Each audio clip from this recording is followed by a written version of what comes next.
Eh bien, salut à tous, je suis bien content de vous retrouver pour cette vidéo consacrée aujourd'hui donc aux réglages. Les réglages, c'est quelque chose qui peut paraître assez compliqué, et ça l'est d'ailleurs, hein, lorsqu'on joue, qu'on joue à un jeu très simulation, axé simulation comme peut l'être Project Cars. Mais en fait, il faut savoir que les réglages qu'on va trouver dans Project Cars ont les mêmes influences que dans la réalité, donc ça peut vous servir de manière assez large ce petit tuto. Donc on va essayer de prendre point par point ce qui nous est proposé par Project Cars et puis d'analyser quelles seront les conséquences des différents réglages dessus. Je vais essayer d'être rapide, je vais essayer d'être concis, j'ai des petites notes, je vais essayer de les lire aussi dans le même temps pour essayer de rien oublier, sachant qu'il y a certaines notions qui sont un peu plus compliquées que d'autres. Alors ici on est un peu aidé, hein, donc il y a un certain nombre de notions, je vous laisserai les lire. Ce qu'on peut dire en tous les cas, c'est que la pression des pneus, plus un pneu a de la pression à l'intérieur, plus ses flancs vont être rigides, plus il va être donc directif, plus la voiture va être raide, va nous envoyer des informations concernant ce qui se passe sur la piste. Plus on va chauffer en surface la gomme en réalité. Et puis en fait, moins on va avoir de surface de contact au sol. Alors bon, ça peut paraître un peu bizarre, mais effectivement, plus on va gonfler un pneu, ça fait comme un ballon, plus il va effectivement faire une courbe. Et donc on va avoir moins de contact au sol, ce qui va évidemment privilégier la vitesse de pointe. En revanche, dans Project Cars, le problème c'est que plus on gonfle les pneus, moins on les chauffe. Voilà, hein, comme je vous l'ai dit, on chauffe la gomme en surface, mais on va moins chauffer l'intérieur du pneu. Pour chauffer l'intérieur du pneu, il va falloir qu'on soit un peu moins gonflé globalement. Si on est moins gonflé, le pneu va beaucoup plus travailler en latéral, va chauffer sa carcasse, et donc va chauffer de manière plus globale. Alors le problème de ça, c'est que on a plus de contact au sol, donc on va moins vite en ligne droite, et puis la voiture peut paraître un peu plus pataude. Donc à nous de trouver le bon réglage à ce niveau-là pour avoir le meilleur compromis entre température de nos pneus et tenue de route et vitesse de pointe, etc. Ensuite, on a pression de freinage. La pression de freinage, c'est en fait la pression qu'on va obtenir lorsqu'on va appuyer au maximum sur notre pédale. C'est lorsque je vais appuyer à 100% sur ma pédale, je vais obtenir, là en l'occurrence sur ce réglage que j'ai actuellement, 90% seulement. Donc dans l'idéal, je devrais avoir réglé ça à 100%. L'avantage de baisser un petit peu ce pourcentage, c'est que on va pouvoir simuler en quelque sorte un ABS lorsqu'on n'a pas d'aide d'activer. Et pour ce faire, lorsqu'on va appuyer à fond, ça va pas appuyer tout à fait à fond. Alors c'est pas génial, hein. Vaudrait mieux s'habituer à régler avec 100%, à rouler avec 100%, et puis nous arriver à trouver un feeling sur la pédale. Mais bon, faut savoir que c'est comme ça, et ça peut nous aider. Après, ça c'est chacun voit midi à sa porte par rapport à ça. L'équilibre de freinage, bon, je suis un peu devant, hein, mais hop, je me décale un peu, regardez, hop. L'équilibre de freinage, je suis un peu transparent, alors vous voyez un peu à travers. L'équilibre de freinage, c'est en fait, on va plutôt privilégier le fait de mettre des freins sur l'avant plutôt que sur l'arrière. Pourquoi? Tout simplement, lorsqu'on freine, il y a un transfert de charge qui s'effectue. Tout le poids de la voiture va vers l'avant. On le ressent quand on est au volant, hein, on est tiré vers l'avant. Et donc tout le poids plonge vers l'avant. Ce qui a pour conséquence de délester l'arrière. Il y a presque plus de poids sur l'arrière. Donc si on a un freinage qui est équilibré 50-50, immédiatement, très rapidement, les roues arrière vont se bloquer de ce fait. Donc il faut qu'on compense ça en allant vers l'avant. Et plus on va aller vers l'avant, plus on va avoir tendance en quelque sorte à équilibrer le freinage en fait. Paradoxalement, c'est en mettant sur l'avant qu'on va équilibrer notre freinage. Alors évidemment, si lors du freinage on a tendance à bloquer beaucoup l'arrière en début de freinage, on va aller de plus en plus vers l'avant. Par contre, effectivement, si on se rend compte que dès qu'on touche au frein, on bloque l'avant, on va être obligé de rééquilibrer un peu à l'arrière, etc. Tout ça est un compromis, est un feeling, et surtout fonction des circuits et de votre style de pilotage aussi beaucoup. En Formule 1, il change d'équilibre de frein entre tous les virages pratiquement. Conduit des freins, hop, je me décale de nouveau, voilà, conduit des freins. Le conduit des freins sur Project Cars, ça correspond à l'ouverture des écopes de frein, c'est-à-dire les choses qui vont permettre de récolter l'air afin de refroidir les disques. Donc, si on est réglé à 100%, ils vont être complètement ouverts, donc les disques vont refroidir très vite. Donc, c'est assez pratique sur des circuits très très serrés, en tous les cas où il y a des virages très très serrés qui suivent des lignes droites si on a pris beaucoup d'accélération, accélération, freinage. Ça va éviter de surchauffer les freins. C'est un gros défaut, c'est que ça transmet ça transmet mal la température dans les pneus, et donc on va avoir des pneus qui vont tomber en température. Donc ça, c'est pas génial. Donc après, avoir le compromis. Contrôle de motricité, là, il n'est pas disponible puisque je suis réglé sans contrôle de motricité personnellement. Sur force feedback, bah vous lirez, hein, il y a des choses qui sont c'est assez compliqué, c'est très spécifique au jeu, donc j'ai pas envie de m'y attarder pendant 2 heures. Je veux juste parler de cette échelle principale là qui permet, elle est réglée beaucoup plus basse d'origine, qui permet d'avoir un peu plus de sensations dans le volant. Euh, donc moi je la monte à 60, on pourrait la monter même à plus, ça permet d'avoir un volant un peu plus rigide, un peu plus dur, et qui renvoie un peu plus d'informations. Bien que dans ce jeu, je trouve qu'on en manque un tout petit peu. Bon, il faudrait que je fasse des essais avec des échelles plus importantes. C'est quelque chose sur lequel j'ai pas encore énormément travaillé. Donc résumé, alors là résumé c'est marrant parce que moi, ils appellent ça résumé, c'est effectivement un résumé de l'ensemble des données, mais on se rend compte que c'est quand même assez compliqué, il y a beaucoup de choses. Donc on va essayer de les détailler. Alors donc, la pression des pneus, on en a parlé. L'angle de chasse. Non mais on va pas commencer par là, on va commencer par ce qui est à l'extérieur. Donc, la barre stabilisatrice. La barre stabilisatrice, c'est en fait une barre qui relie les deux amortisseurs. C'est une barre qui va permettre à la voiture de virer un maximum à plat. D'accord. Donc c'est quelque chose qui a son importance surtout au moment en fait où on ne touche plus les commandes. C'est-à-dire quand on a fini notre freinage, qu'on a relâché progressivement le frein et qu'on n'a pas encore repris l'accélérateur. Dans cette espèce de moment neutre, c'est là surtout que va intervenir la barre anti-roulis, donc la barre stabilisatrice. Donc elle nous permet de virer à plat et ça permet aussi à la voiture donc d'être moins vislarde, hein, parce qu'en fait ce qui se passe quand une voiture se vautre un petit peu, c'est qu'elle se vautre et tout d'un coup elle lâche comme ça. Et en fait on se prend un coup de raquette et on la sent pas du tout. Donc en gros, si votre voiture a une tendance générale à sous-virer, c'est-à-dire à avoir un nez qui glisse, hein, et vous allez avoir tendance à avoir besoin à assouplir votre barre stabilisatrice avant. D'accord. C'est-à-dire qu'on va baisser ce réglage là, voilà, jusqu'à ce qu'on soit bien avec et qu'on ait plus de sous-virage. Si j'ai du sous-virage dans le serré, si j'ai une voiture qui sous-vire quand je suis dans les virages très serrés, il va falloir que je durcisse un petit peu mon arrière. D'accord. Et c'est exactement le contraire quand il se passe le contraire. C'est-à-dire que si j'ai une voiture qui a tendance à survirer, je vais assouplir ma barre stab arrière, tout simplement, et je vais redurcir un peu ma barre stab avant. Hein. Ça va permettre d'équilibrer les choses. Sachant qu'a priori, on va essayer de ne pas avoir des différences énormes non plus. Il ne faut pas que ce soit le jour et la nuit entre le réglage de bar stab avant et bar stab arrière. De toute façon, en règle générale, sur une voiture, on essaie de ne pas avoir des réglages qui sont très très éloignés à gauche, à droite et devant, derrière. Hein. C'est une question d'équilibre général, ça paraît assez logique. Les appuis, alors les appuis, on va dire c'est le réglage de base, ça, les appuis. Les appuis, généralement, c'est ce qu'on comprend le plus vite.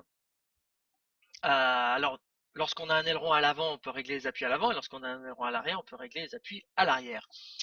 Ce qui n'est pas toujours le cas. Parfois, on n'a qu'un aileron à l'arrière, ce qui est un petit peu embêtant par rapport à l'équilibre de la voiture, mais ce qui est le cas sur beaucoup de voitures, disons pas des vraies voitures de course, quoi.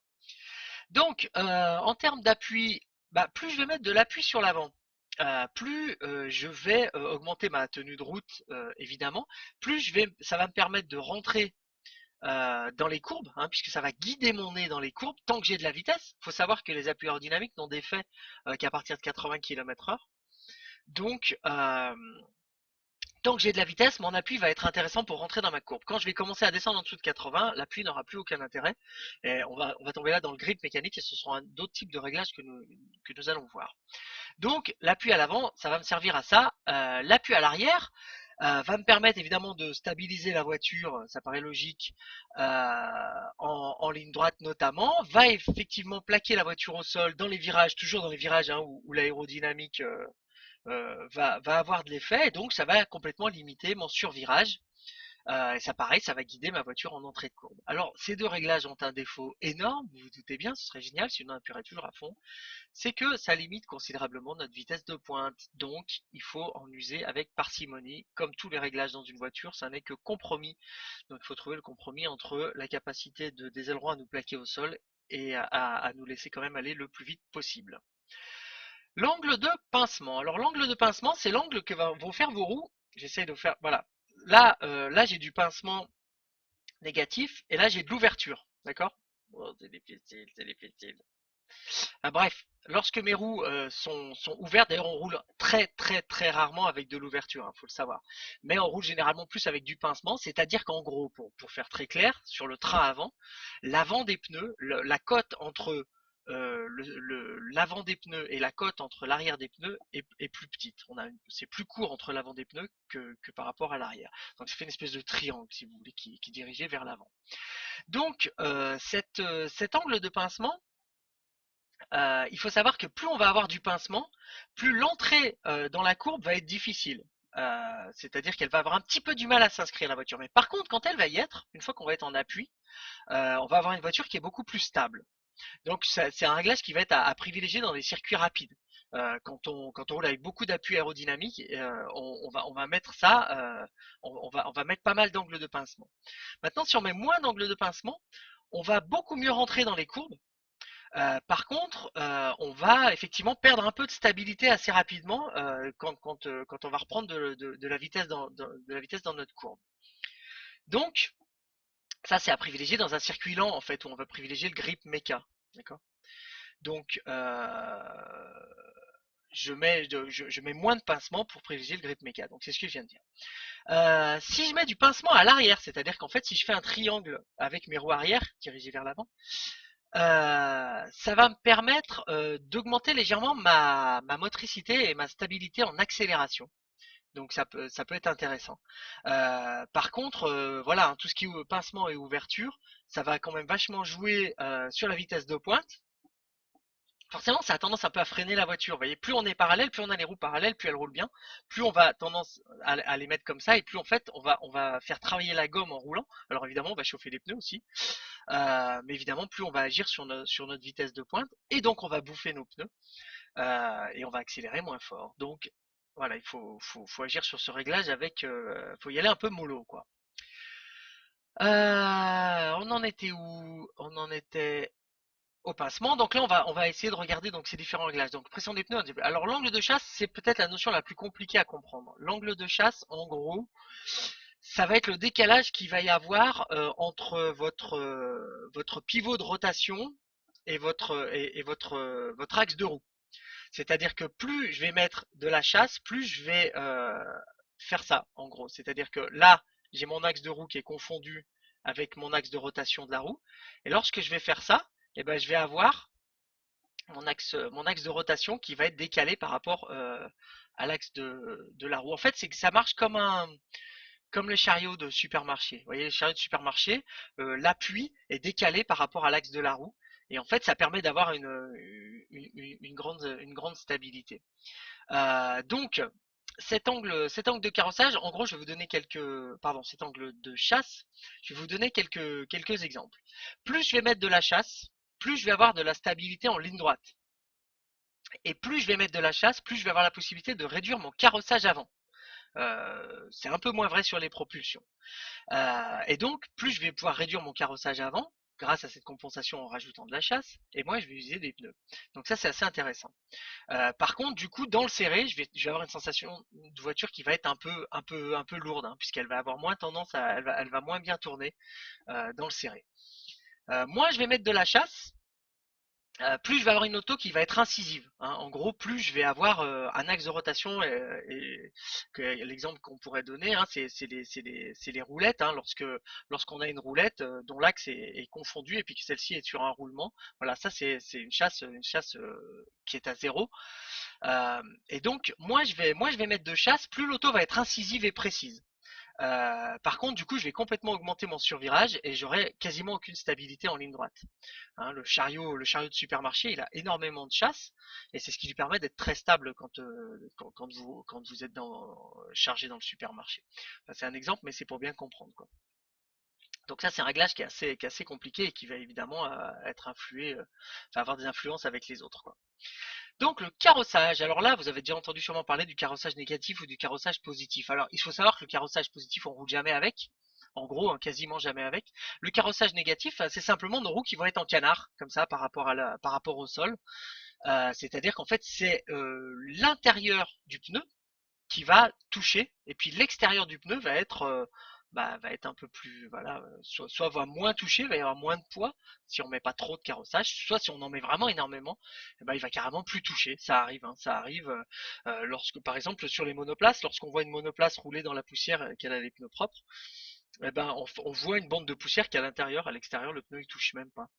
C'est un gros avantage cet angle de carrossage, c'est que en ligne droite, si je mets beaucoup de carrossage, je vais avoir une très petite surface au sol, du coup je vais augmenter ma vitesse de pointe. Ça va être assez pratique.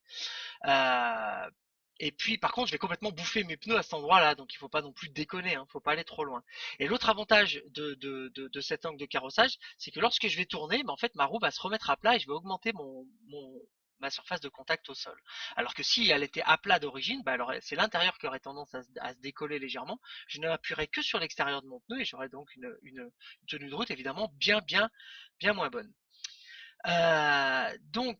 Qu'est-ce que je voulais vous dire? Donc, si j'ai du carrossage négatif, donc j'ai plus d'appui en courbe, ça je l'ai dit. Par contre, si j'ai moins de carrossage, j'ai une voiture qui est plus réactive et j'ai une meilleure motricité. Alors du coup, c'est encore une fois un compromis à trouver. Si je mets trop de carrossage sur les roues motrices, comme la surface de contact est faible, je vais avoir un petit peu du mal à repartir. Par contre, si je les mets sur peu de carrossage sur les roues directrices, ma voiture va être très vive. Et ça, c'est assez pratique. Encore une fois, un compromis. Il faut juste comprendre quelle influence ça a. Dans le sinueux, pour résumer en gros, plus je vais être sinueux, moins je vais mettre de carrossage. Voilà. Hein. Plus je vais avoir des petits virages serrés et compliqués, moins je vais mettre de carrossage. De toute façon, j'irai moins vite. Voilà.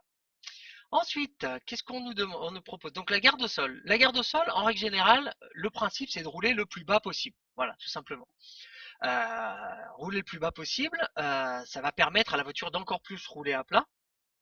L'air va moins s'engouffrer en dessous. Ça a un gros défaut, c'est que ça fait une voiture qui talonne. C'est-à-dire que plus on est bas, plus on va taper au sol, et on sait qu'une voiture qui tape au sol perd en stabilité forcément, et ça peut carrément vous sortir du virage parce qu'on a tapé au sol. Donc voilà, après trouver ce compromis par rapport à ça. Ça a évidemment une grosse, y a quand même quelque chose qui est influencé par ça, c'est évidemment la dureté de nos ressorts, parce que si je mets une garde au sol qui est basse, j'ai intérêt d'avoir des ressorts hyper durs, parce que si je mets une garde au sol basse et des ressorts souples, je vais sans arrêt cogner au sol, quoi.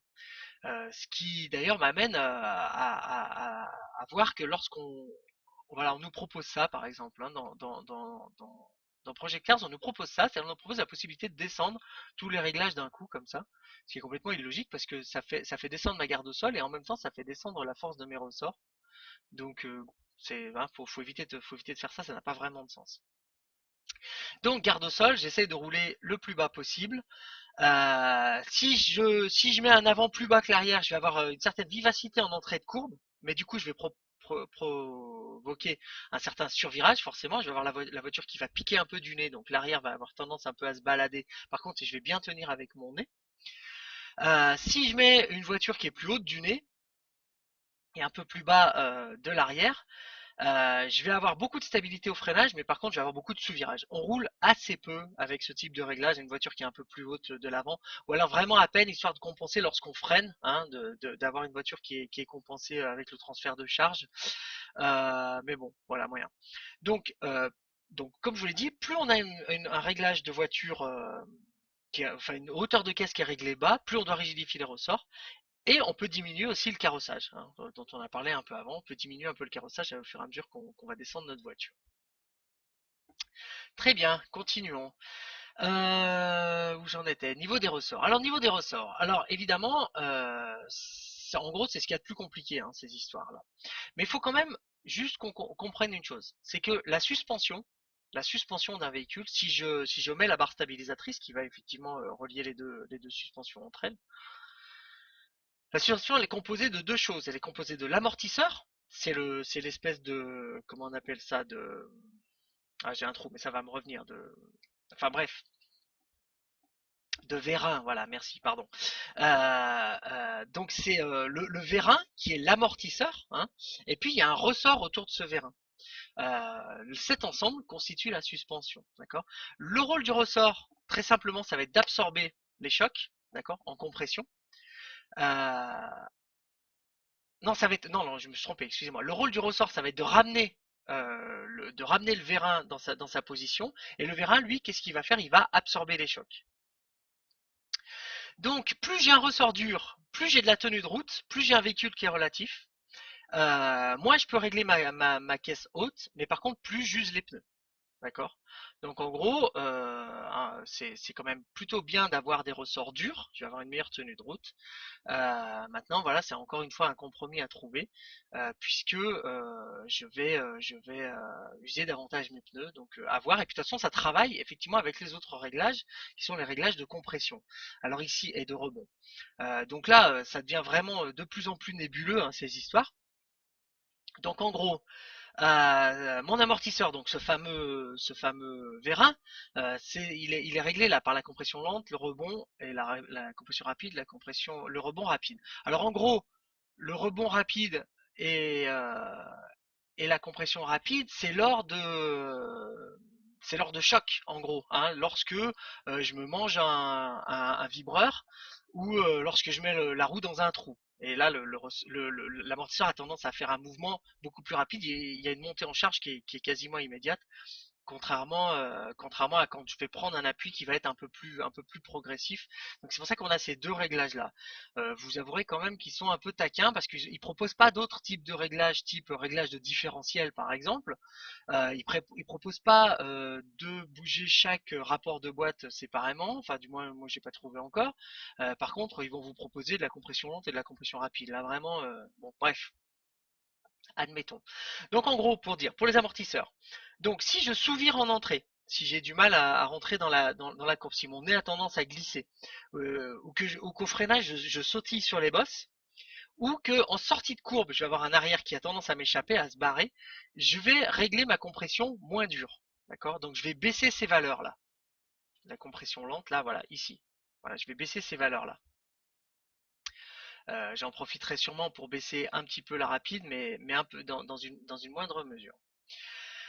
Si je sous-vire à la sortie, puisque là j'en ai parlé de sous-virer en entrée, si c'est à la sortie, lorsque je réaccélère, où la voiture a tendance à m'éjecter à l'extérieur, je vais régler ma compression arrière plus dure. Voilà, donc ça je vous l'ai dit. Alors, ce qu'il faut savoir, c'est que la détente doit toujours être inférieure à la compression. Bah, c'est normal, c'est parce qu'en fait, la compression, c'est l'amortisseur qui joue, et puis c'est le vérin qui joue. Alors que quand on éjecte, en fait, le ressort, lui, il a tendance à tirer sur l'amortisseur en sortie. Donc je répète, hein, on a une détente qui doit toujours être inférieure à la compression parce qu'on est aidé par le ressort. Si nos ressorts sont durs, il vaut mieux qu'on règle une détente dure aussi, mais qu'on règle un amortissement souple. C'est-à-dire que si j'ai des ressorts qui sont réglés très durs, mettons là, hop, je vais pouvoir avoir une compression qui est un peu plus... je vérifie, je ne veux pas vous dire de bêtises.